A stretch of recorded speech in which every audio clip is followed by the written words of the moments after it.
The cloud. Okay, well, welcome everybody. Thank you for joining us today. Today we have the Beaverton Police Chief joining us to talk about her career. So before we get started, I just want to give you guys the three things we always give you guys. The check-in QR codes over on the right. This is really for your counselor so they know that you're currently at this meeting and you're not, doing what you're not supposed to be doing. And then over on the left, we have great questions. That's a good reference. You get a lot of information here. And so this is a great place to start when it comes to asking questions. And then in the middle, we have the evaluation form. So this is the way we track your guys' attendance. So just make sure you fill that out after the presentation so you can have all that great information fresh on your mind. And then be fully present, pay attention, ask questions. Feel free to unmute your mic and turn on your camera. You will not show up on the recording. And then you can also ask questions in the chat. We'll be monitoring that. And then don't forget to submit your evaluation. That is for high school students a requirement for graduation in Oregon. But besides that, let's go ahead and get started. Well, hello, everybody. My name is Rhonda Grochong. I currently serve as the Chief of Police for the Beaverton Police Department. I wanted to tell you a little bit about myself. I was born and raised in Oregon. I went to college at Portland State University and graduated with a Bachelor of Science in Human Resource Management. And about 2 years after I graduated, I decided that I wanted to be a police officer. And so I applied with the city of Beaverton, and I was hired with the city in July 17th, 1995 as a patrol officer. I was a patrol officer for about 6 years. Then after 6 years, I was promoted to the detectives division and spent 6 years there. During my time in detectives, I was fortunate enough to be assigned to the major crimes team, the Washington County Major Crimes Team. That team is a team that responds. It's made up of detectives throughout Washington County. So Hillsborough, the Washington County Sheriff's Office, Tigard, 12th, and Beaverton, King City. And there's actually a representative from Oregon State Police on there. And what they do, what that team does is respond to major incidents. So officer involved shootings, homicides, any major incident, they pull the team together and respond throughout the county. So I learned the most there, and it was the most rewarding part of my career was being on that team. After about 6 years in detectives, I promoted to the rank of sergeant, where I served as a patrol sergeant. And then I was promoted eventually to a lieutenant, which during my time as a lieutenant, I served as a patrol lieutenant. I served as a professional standards lieutenant. And what that entails is all the training and the professional standards. Some of you may know it as internal investigations, or IA, and community services division. I was promoted to captain after that and served as the Services Bureau captain. And then after that, in June 2019, Chief Monger, the previous chief, decided to retire. And I was asked by him if I would step into the role as an interim until they found a permanent chief. And I was interim for about a year. And then the mayor at the time asked me to take the position full time, and I did. And so here I am as the chief. I've been the full-time permanent chief for just about 2 years. Are there any questions so far? Not seeing any. Not yet, but Okay, I do have a question for you. So far, what's been your favorite job that you've had? Detectives. I never thought I would leave detective, but I wanted to be the sergeant in detectives. And timing, when you promote to sergeant, they just don't assign you to detective sergeant. You have to spend some time in patrol. And then my dream was to come back as a detective sergeant, but timing and the position wasn't open at the time. So I ended up promoting up and I never got back to detectives. So that was my favorite. Yeah. So we did get a question in the chat. It says, what would you say that, or would you say that being a police officer is a good career after the military? Yes, I would. We do. We have hired many veterans. It is a very good stepping stone to becoming a police officer. It's not required, obviously, but it is good. It is a good career for veterans. And then what made you choose to become a police officer? Well, it's funny, when I graduated in my major from college, I actually got a job right away in the field I graduated in. And all through high school and in college, I was an athlete and never had the ability to sit still for very long. And I had friends that were police officers. And so I ended up doing a ride along with actually a Portland police officer. And I fell in love with it. And so I decided that that's what I wanted to do. At the time, I knew that if it didn't work out or I didn't like being a police officer, I could fall back on my education or do something else. And so that was almost 27 years ago, and I haven't looked back since. Okay, and then we have another question. At what point does your jurisdiction get handed over to the state or the federal? That's a good question. So it depends. Big cases like if we get a case where there is multiple jurisdictions, say say there's crimes committed, could be anything from human trafficking, big fraud crimes, like maybe if you have somebody who's committed homicides in Multnomah County, Clackamas County, or like one in Idaho, one in Oregon, that kind of stuff that involves major crimes in different jurisdictions or within Oregon or within other states, then we would refer to the FBI, the DEA, the ATF, and all that. We would assist, but it would essentially, the case would be turned over to them because if a crime's committed in Washington County, then it has to be prosecuted in Washington County. And when you have someone who has committed major crimes in different counties and states, you can see where that would be a burden. The federal system can allow one prosecution. Okay, and then now kind of going into like the education. Mhm. So is there any college classes that you would recommend for being a detective? Yeah, so it's interesting. So when we hire officers, we have hired officers who have criminal justice. That's all they went into college and they did criminal justice course, and that's great. We've also hired officers. One time we hired an officer that was an actual veterinarian and decided they didn't like their field anymore and became a police officer. So while it's important to have a little bit of background, we don't just focus on people who have criminal justice degrees. What we look for is a well-rounded individual, and you don't have to have a degree. We hired a kid. I call him a kid because of my age. He's not a kid though. That worked, was in the military, and he was a manager of a car wash. Had no college, and we hired him, and he's one of the best officers we've ever hired. So it comes to background, life experience. But to answer the question, I would pay attention if I had it to do over again, which I didn't do this, to maybe a couple criminal justice classes, but also psychology.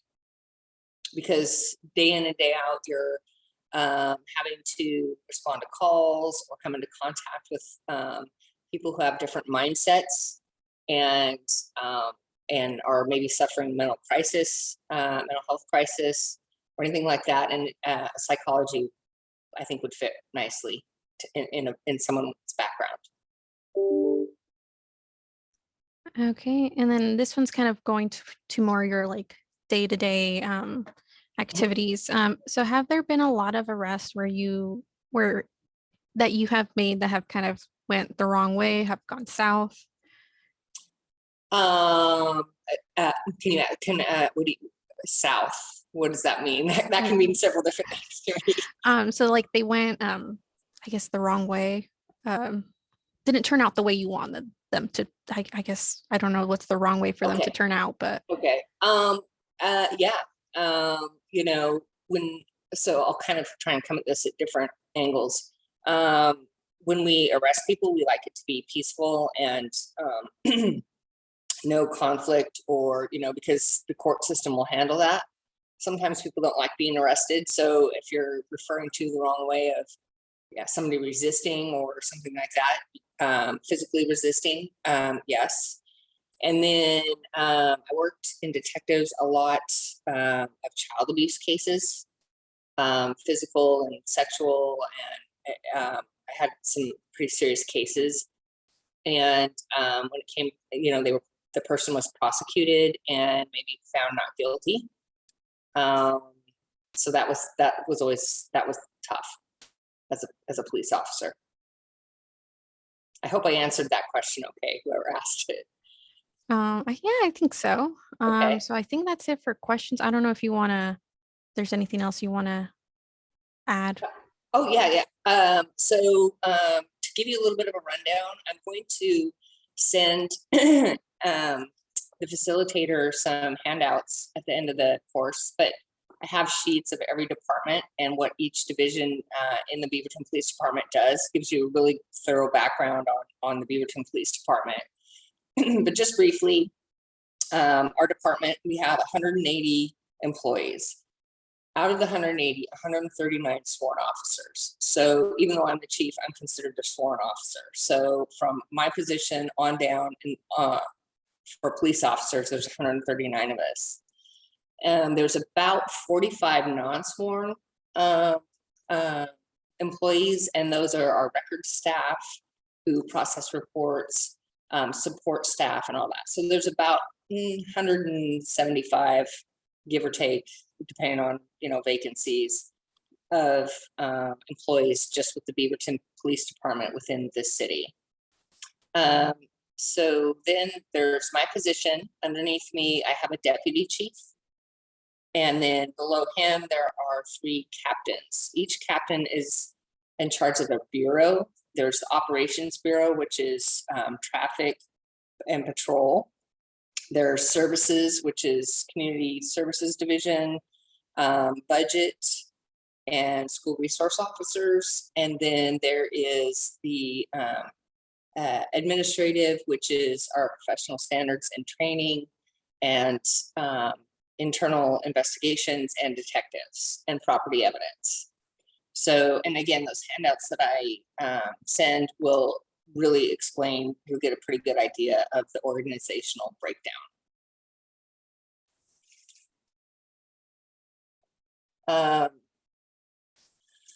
So I kind of want to touch on one of the questions I got on the agenda was, what do you do? And I can tell you now what I do, but I think it would be pretty boring. So for you, so I came at it as what does a patrol officer do in their normal day? So patrol officer, we have 4 shifts here at the department. We have day shift, which is 6:30 a.m. to 4:30 p.m. We work 10-hour days. Relief shift, 11 a.m. to 9:30 p.m. Swing shift from 4 p.m. to 2 a.m. And graveyard, which is 9 p.m. to 7 a.m. And so if I'm a day shift sergeant, I come into work and have to go to a briefing at 6:30 sharp.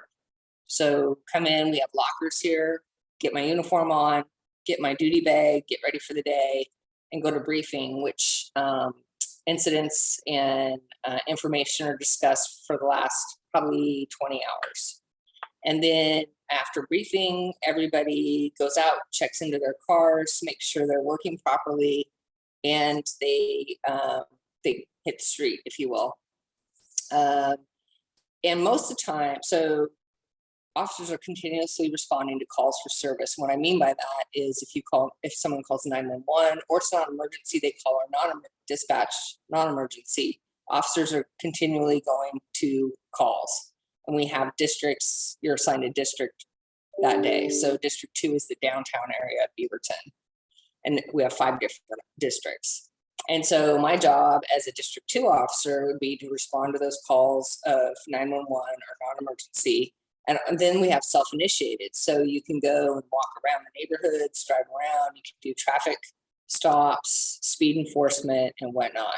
So it's basically, and that's for 10 hours, you're doing stuff like that. Now, in addition to that, an officer writes tickets, or let's say they arrest somebody for some type of crime, write a report, and it's going to get prosecuted through either traffic court or Washington County District Court or Circuit Court, excuse me. And so then the officer will get called to either grand jury or trial. So part of their day, their work day, could be spent out at Hillsborough at court, or here in Beaverton at municipal court, testifying on what it is, they had a hand in the traffic stop or the investigation into a crime. And then we also can get subpoenaed on our days off. So we just don't work Monday through Friday. Obviously, we work 24/7, 365 days a year. So if I work and I have Tuesday, Wednesday, Thursday off, and work Friday through Monday, I might get called to court on a Tuesday or Wednesday, my day off, and I still have to respond to court on my day off. Any questions so far? So I have one. Is there a difference in police officers that work in schools versus the ones that are patrol officers? Oh, sure, yeah. So right now we have 6 school resource officers and a school resource officer sergeant. And they attend special training, and they are assigned, each of them are assigned to a school, a high school, and some of them are assigned a couple of middle schools as well.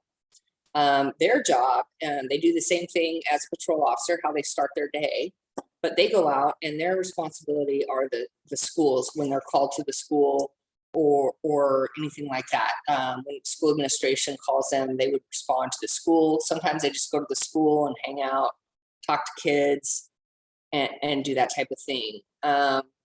There's, so that's not all they do though. Like if we have a big incident where we need help, patrol officers need help, school resource officers go and help the patrol officers. So it's not like they're sitting in Southridge High School for 10 hours.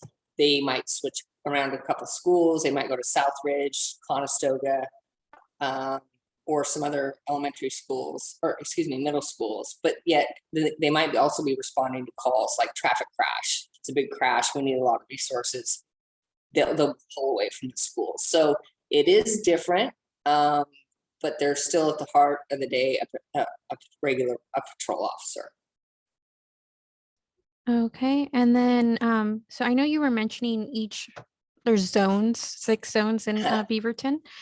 So do officers, when they're assigned to a zone, do they just drive around in that area, or do they have specific routes that they drive in those areas? No, they drive around. They just randomly drive around if they're not responding to a call in that area. Sometimes if, like, let's say District 5 is down south where Southridge and Mountainside and all that is, let's say there's a incident there where there's 2 officers working that day in that district, but the response requires like 3 or 4 officers. Officers can pull from different districts and go down and help out that incident and then return to their district. Okay, and that actually answered one of the other questions. Okay.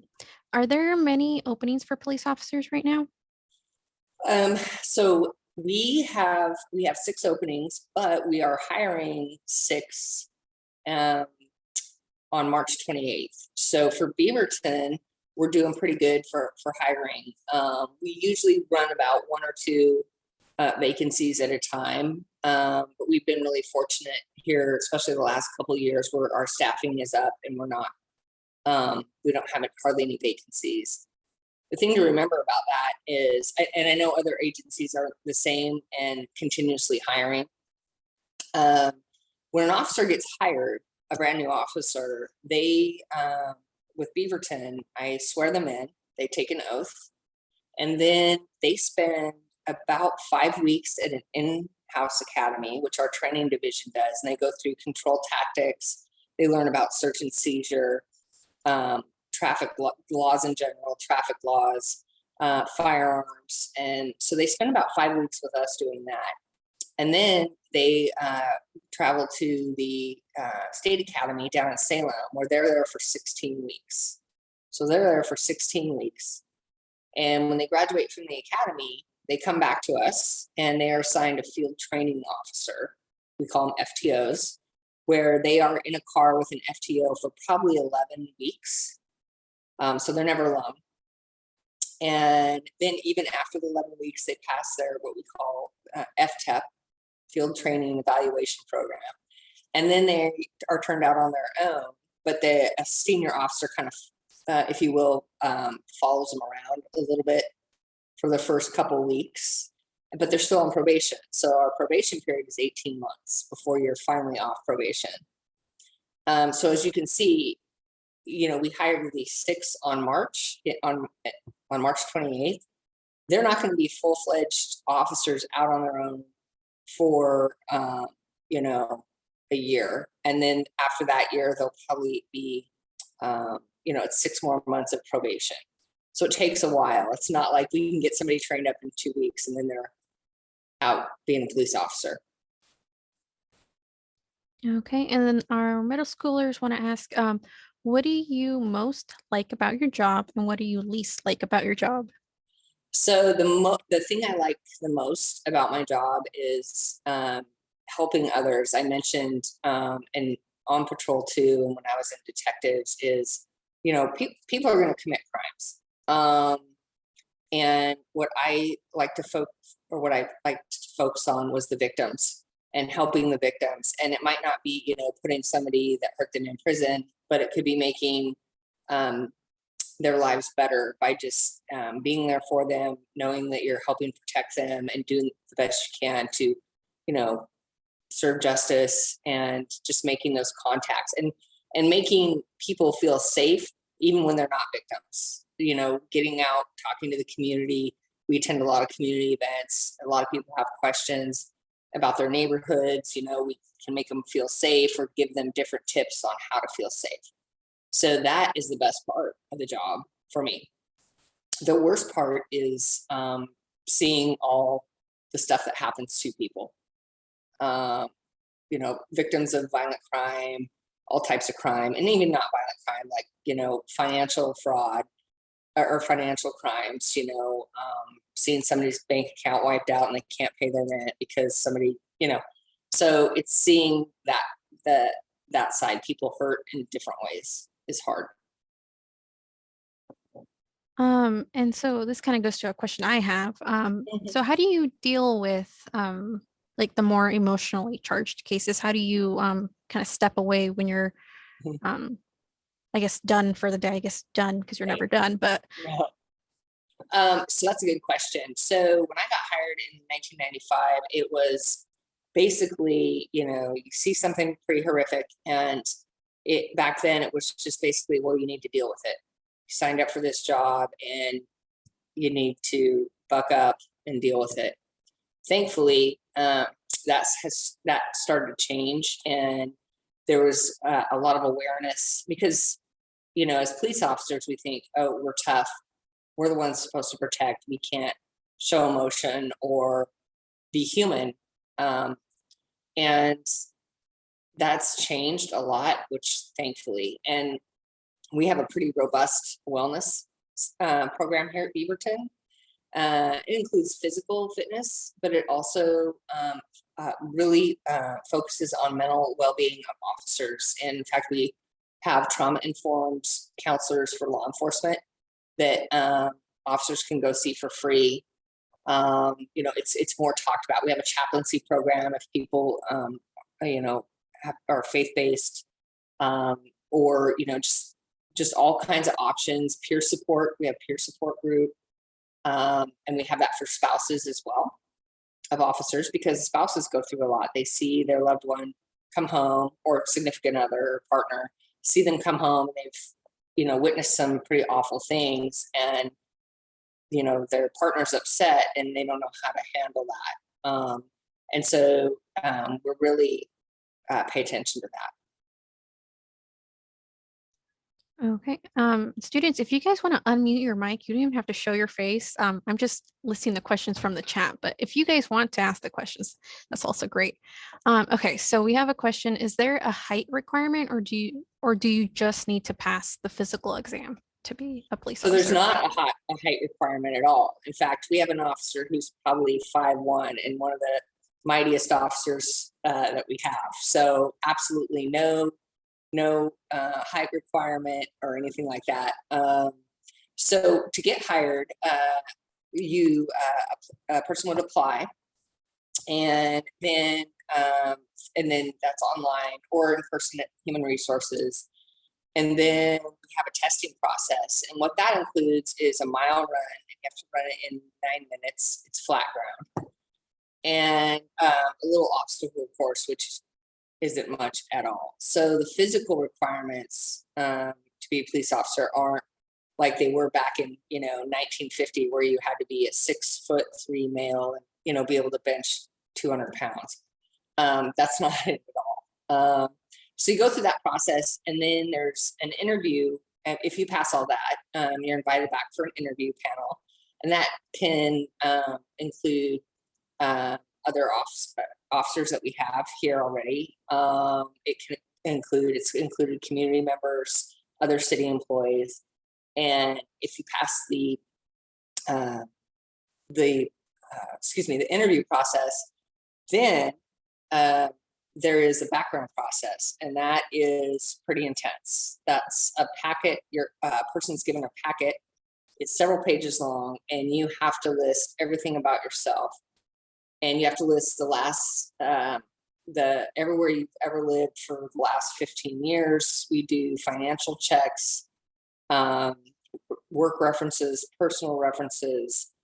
It's pretty lengthy, and we have special people called background investigators who are assigned each background, and they spend probably 6 to 7 weeks just doing background. We check your driving history, anything like that. And then the background packet is put together and reviewed by our senior command, our captains. And then we invite the person in and have another interview. And if all's good there, you're not done yet, you have to do an intense physical examination. And well, it's not really intense, but they check your blood and your heart rate, your eyes, and all that. And then you have a psychological examination. So you have to go, and it's probably 6 or 7 hours long, where you're with the psychologist, and you have to pass a psychological exam. And not until you do that are you offered the position. So. Okay, so one question. I watched a TV show recently where they had a police officer do a polygraph test. Is that a real thing? That is a real thing in some states, not in Oregon. I know it is in Washington, and I think California, and probably other states, but I know those two for sure. They do polygraphs. We do not do that. Okay. Okay, so one question. What are the most difficult parts of the police academy? The most difficult parts, probably, there's a lot of law testing, like classes on search and seizure and Oregon revised statutes of the laws that we have. So a lot of demand on that. You have to know the laws, search and seizure, and then a lot of control tactics, meaning handcuffing, takedown tactics, a lot of firearms where you're out on the range for long periods of time, a lot of driving. So the whole thing is really intense, because as a new recruit, it's a big deal to go to the academy, and you have to pass, or you have to graduate, or you can't even come back to the police department. So I would think the whole thing is stressful. And some people, it's stressful just simply for the fact that some people that we hire are married and have kids, and they're leaving their kids and spouse home while they're down at the academy in Salem. So it can be kind of tense that way too. So how old do you have to be? And it says to get into the field. So I guess as a patrol officer. Okay, so to be a police officer, you have to be 21. Um, but we have a cadet program, which we recruit from all the high schools here in Beaverton. And to be a cadet, you can be 15 years old. And it's a volunteer type program. You don't get paid for it, but you're brought in and you get to train like a police officer. And you don't get to carry a gun or anything like that. But then you can kind of learn about policing while in high school. And then you can be a cadet until you turn 21. So even after high school. And you do a lot of, you can do some ride-alongs. You do stuff around the PD here, go to community events, and you have a uniform and a vest. And you get to do some physical tactics. You get to do firearms. And then once you hit 21, you're aged out and you have an option. You can apply to be a reserve officer or a regular full-time officer. Our reserve officers are, again, not paid, but they go through the same exact training background as a police officer. They don't go to the academy, the state academy, but they have to go to a academy twice a week, internal, put on by us. And then they ride with a police officer, and they are fully equipped as a police officer.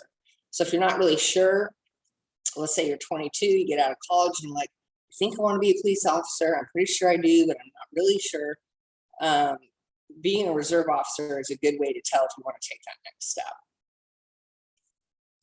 And the next question, so what is the salary range for a patrol officer? Oh, that's a good one. Hang on one second. I can tell you that because it constantly changes here. Give me just a second. Give me another question here while I'm looking. So do you have to pay for the police academy? No, that is the state pays for the academy. So in other states, though, I know California, you have to put yourself through, you have to pay for your academy. That's not so here.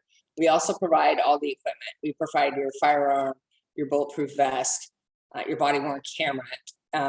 You don't have to pay a cent. I mean, you have to pay for your boots. You don't have to pay for your uniforms. We pay for everything.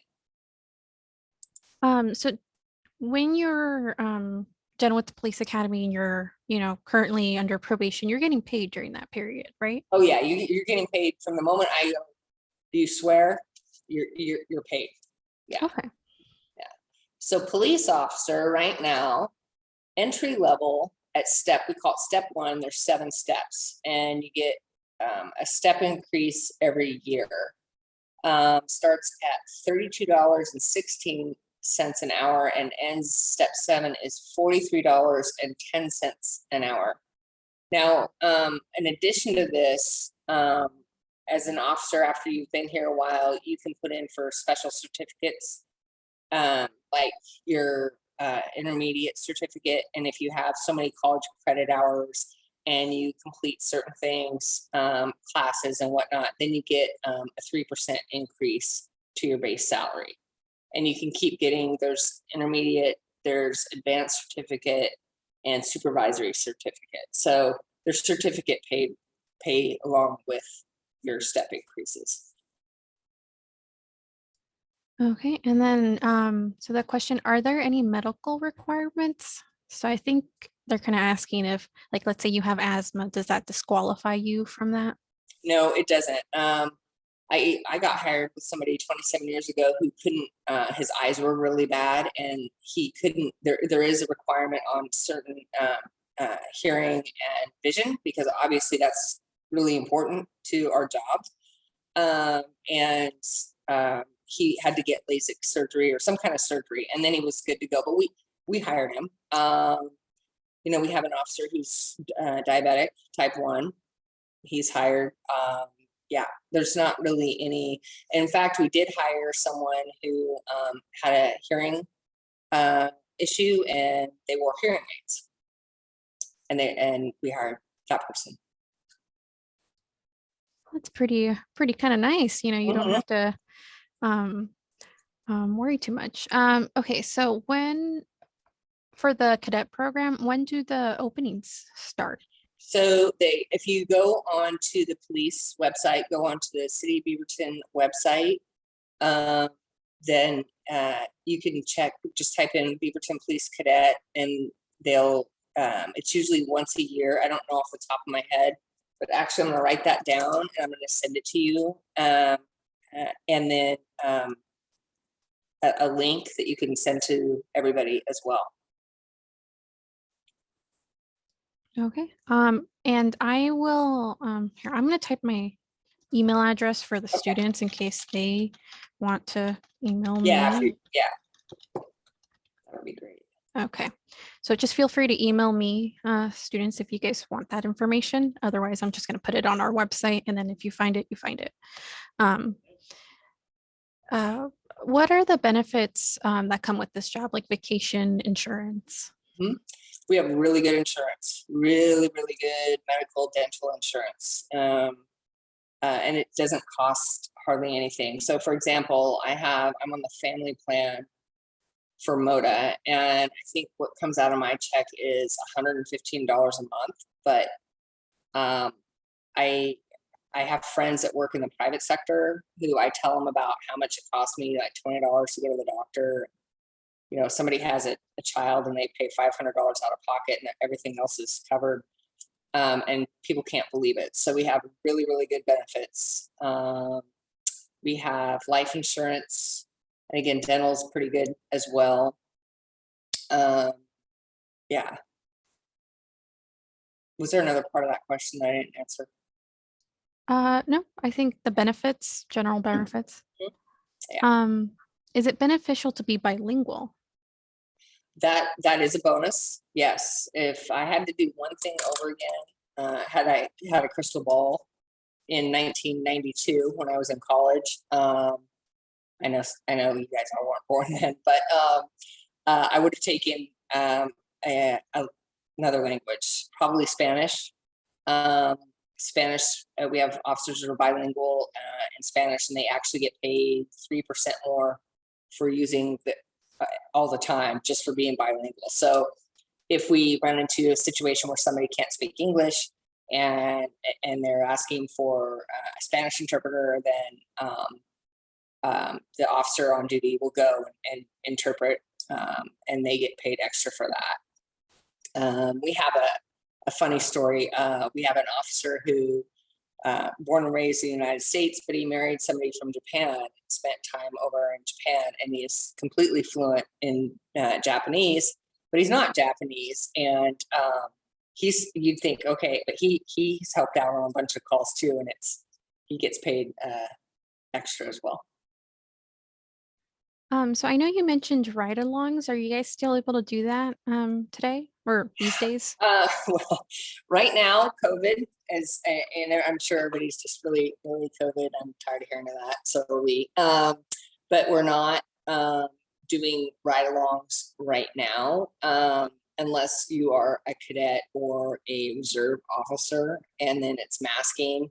The cadets, if you're under 18, we have to have parents' permission to do that for obvious reasons, but not at this time. No, trying to be careful. Is Or go ahead. I think I heard someone ask a question. Do you still get sent into the field as the chief?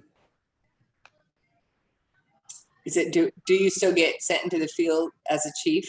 Yeah. Is that the question? Yeah. So no, but I can go anytime. I can go out anytime I want.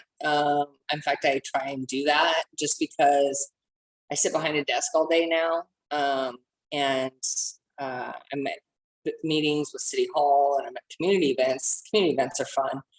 Sitting behind a desk is not for me. So I will either jump in a car and with another officer, and we'll go around and go to calls, or we'll jump in my car and help out on certain calls. I don't get to do it as much as I would like, but yeah, it kind of keeps up my ability to know what's going on, what officers are going through, because I'm I'm pretty far removed. And so it does me good to think, okay, this is what they're out there doing now and get their perspective. So what would you say is like your most memorable case that you've worked on, or your favorite case that you worked on? Um, let's see. There were several of them. There was a case when I was a detective. Uh, Man,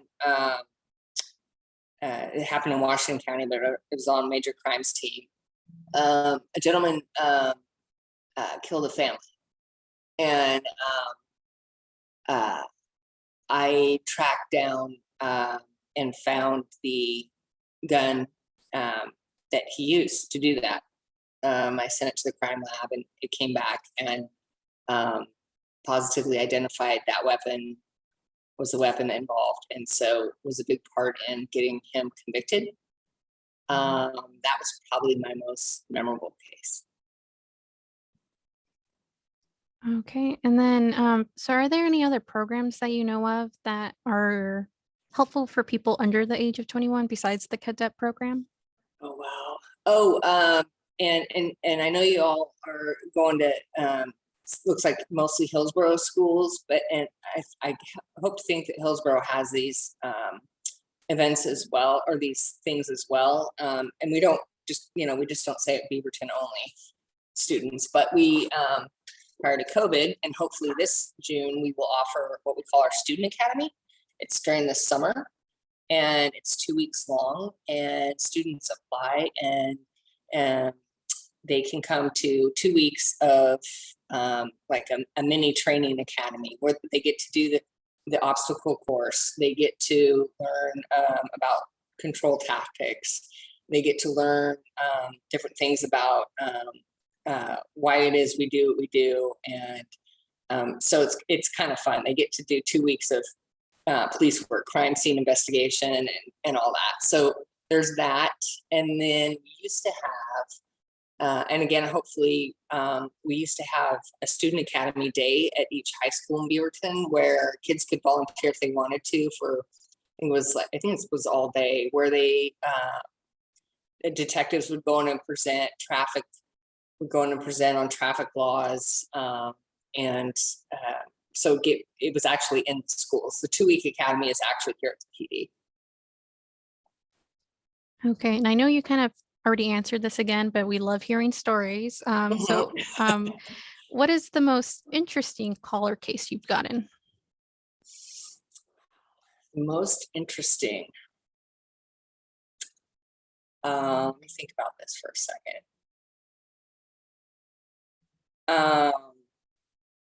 The most interesting cases I ever had was, and there's been multiple of them, are the homicide cases. And I know I kind of already talked about one, but sad cases, horrific. But the most interesting one is just, from the start of when you get called to the scene, especially as a detective, you're so funneled and concentrated on, bringing justice and not messing up and doing everything right. And the interesting thing on going through the steps and, why did this happen? And, if you will, the clues, or, okay, I found this, cigarette butt here, or I found something over here, like a piece of glass, and how that can all tie in. The little minute things can tie in to the bigger picture and end up being the key that actually solves the homicide. So that was always the most interesting to me, and also interesting on, when you interview somebody who's committed a crime, and their reasoning and getting to know why they did what they did is very fascinating. Okay. And you don't have to answer this question necessarily, but so how does it, with the recent, police, Mhm. you know, Narrative. narrative. There Yeah. you go. National narrative. Um, how do you guys, deal with that on a daily basis? How does that work? It's been hard. I'm not gonna lie. You know, what happened to George Floyd was horrific. Um, this is my opinion. That officer should have never been an officer. Um, there's a lot of change going on right now because of that one incident, and also just because of other past incidents. And I'm saying that because it's not bad. The change is not bad. Um, Law enforcement is not perfect. Um, we're all human, no matter if you work here or, Ferguson. So change needed to happen, and I think it's for the better. And I think we really try, but a couple, there's bad police officers everywhere, just like there's bad doctors, bad lawyers, you know. So with that being said, I mean, it's good, but it's, here in Beaverton, we have a lot of community support, which has been great. But it's been difficult. Officers have been spit on, a lot of other stuff just, in the last 2 years. So that's hard to, because it's just been hard, but resilient. We took an oath, and that's where we're at. Okay. And so we have a student. Has there been a lot of people who express regret in the back of the police car or in a holding cell? Yes. Yes. We have people who say they're sorry, and are truly remorseful. I can think of one specific thing that sticks out in my mind. It wasn't my case, but just as an example, a person that one of the officers arrested for drunk driving, and the person was really drunk, and arrested him. And about probably 5 or 6 months later, they got a letter from this gentleman, the officer did, saying thank you, how the arrest was a wake-up call to him, and the officer probably saved his life. So we do get that, and that's very rewarding. So how do you guys deal with your work balance and life balance? I know you said you guys are pretty much always on call, so how does that play out? Yeah, you have to really concentrate on that, and we really focus on the new officers, because I was like this. I got hired, and that's all I wanted to do. I mean, I probably would have worked for free because I was so excited to be a police officer. And you go home and you think about what you did that day, and I can't wait to get back to work tomorrow. And meanwhile, you're not really hanging out with your friends that aren't police officers. You kind of gravitate towards friends now who are police officers. You're not really, you're so into your job, maybe you're not paying attention to family. And so that also is part of that mental health wellness program, is we really try and focus on work-life balance. Like, yeah, this is your job, you're committed to this.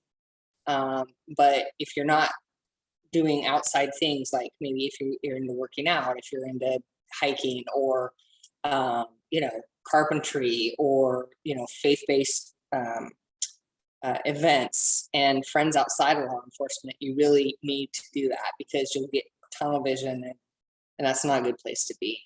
So we really stress that. And what's the outlook for this career? Is there a shortage of workers in the future, or is it looking pretty steady? I think we're going to have a little bit of a shortage, just because, I think in general, everybody's having a shortage, but it's a lot tougher now to be a police officer than it was in the past, especially with the last 2 years. You hear stories of officers getting assaulted, being spit on, and, who wants to become a police officer? People say that we hire, and they say, oh, my family's really afraid for me now, especially because they think I'm going to get, spit on, or shot at, or stabbed, just because of the last 2 years mainly. So while we've been pretty good in our hiring, we're not like hurting. I'm not I'm not seeing the applicants that I used to. For example, when I got hired in 95, there was 10 positions and I think 500 people applied. Now we have 2 positions and maybe 30 people apply. So it's not like it once was. Okay. And then is the SWAT team a different department or something completely different? Good question. It is a multi-agency team. So we call it, here in Washington County, it's called TNT, Tactical Negotiations Team. And it is, like I described the major crimes team, it's like that. It is a team made up of Washington County, Beaverton, Hillsborough, Tigard, Tualatin officers. And again, they take officers, the sheriff's office is the biggest contributor to the team, but they take officers from all agencies and they get special training once a week. They're 10 hours of training, specialty training, SWAT training, and then they're on call. So we have officers here, for example, like today, there's probably 2 TNT officers working. But if there's a call out in Banks or, Forest Grove that requires a SWAT response, they're on call, they go. And if somebody is on their day off and the SWAT call comes out, they go as well. So it's made up of, right now we have 6 officers from Beaverton that are on the team. Do you work a lot with the state and federal government? No, not a lot, not unless it's a specialty investigation like I described before. Not a lot. We do have an officer or a detective who's assigned to the FBI, and he does human trafficking cases. So he kind of has 2 bosses. He has his boss here and he has a boss at the FBI, and he splits his time. So in that respect, for those types of things, yes, but no, not really. So how do you guys maneuver? Because I know there's unincorporated parts in Washington County, and I think Aloha is one of them. So is that kind of like both Hillsborough and Beaverton jurisdiction? There you go. Or is it just Beaverton? How does that work? So unincorporated belongs to the sheriff's office, Washington County.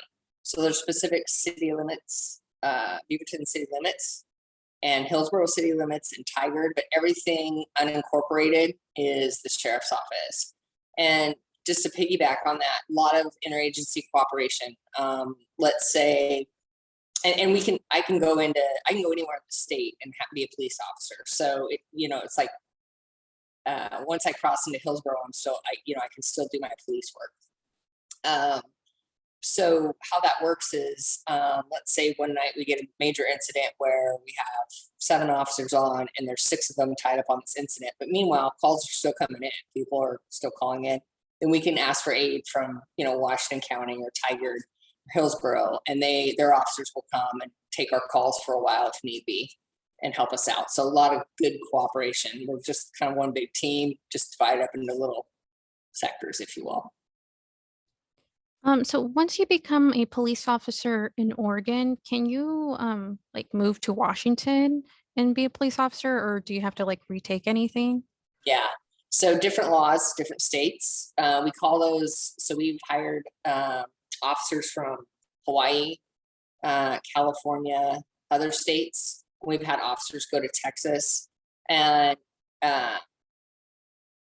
you go in, and so for Oregon, if the gentleman we hired from Hawaii, he came here and he had to take a 2-week, go to the academy for 2 weeks and pass a test to learn about Oregon law, because it's obviously not the same as in Hawaii. And internally, we run them through our way, like our firearms and our control tactics and all that. So there's a little bit, but it's not like hiring a brand new officer. So lateral officers are really sought after by agencies because you don't have to send them to the academy for 18 weeks. Their field training is a lot shorter. So lateral officers are, we like lateral officers. And I think you kind of talked about this briefly. Is there any training for the physical test? I can't remember which police academy or what you guys. Just being good, like running shape, be able to do a mile in 9 minutes. So train for that. The obstacle course, it's a lot of, little low hurdles and walking on a kind of a low balance beam. So it's that kind of stuff. So, maybe push-ups, sit-ups, just working on your cardiovascular, and if anybody would be fine. Okay, well, I think that's the questions for now. I know we're getting pretty close to the 1 hour time. Is there any other, like, any advice that you would offer the students who are interested in this career? Yeah, if you're interested in this career, like I said, take some criminal justice classes, take some psychology classes, and if it's what you're looking for, be well-rounded. And what I mean by that is, have life experience. That's what we find out. Find our best police officers are the ones that have life experience, that are able to respond to somebody maybe in crisis or having a bad day. Because quite frankly, we don't see people on their best day most times. They're having a bad day, and it's being able to empathize. Like,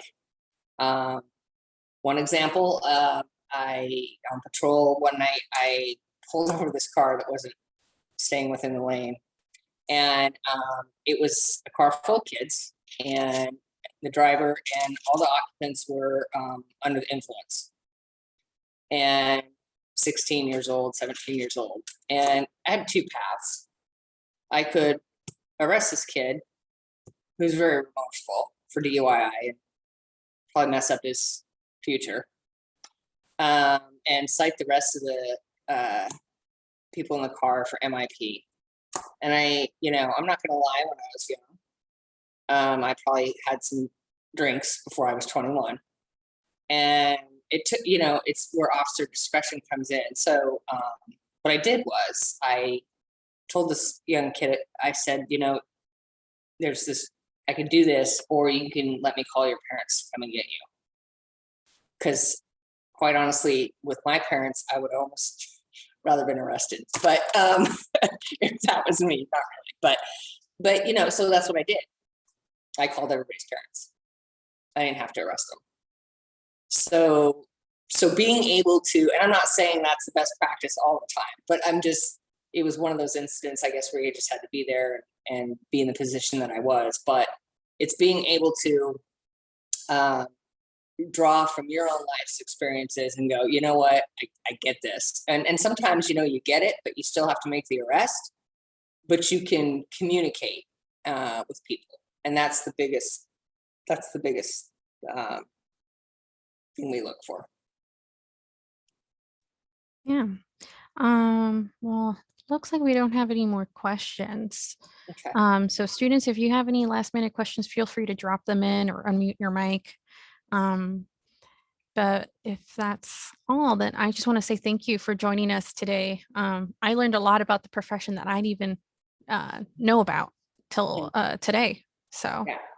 So I will send those handouts to anyone who's, I'll send them to you, and feel free to share. And yeah, and if there's any other questions, they can email you, and you can email me, and I'll be happy to answer them.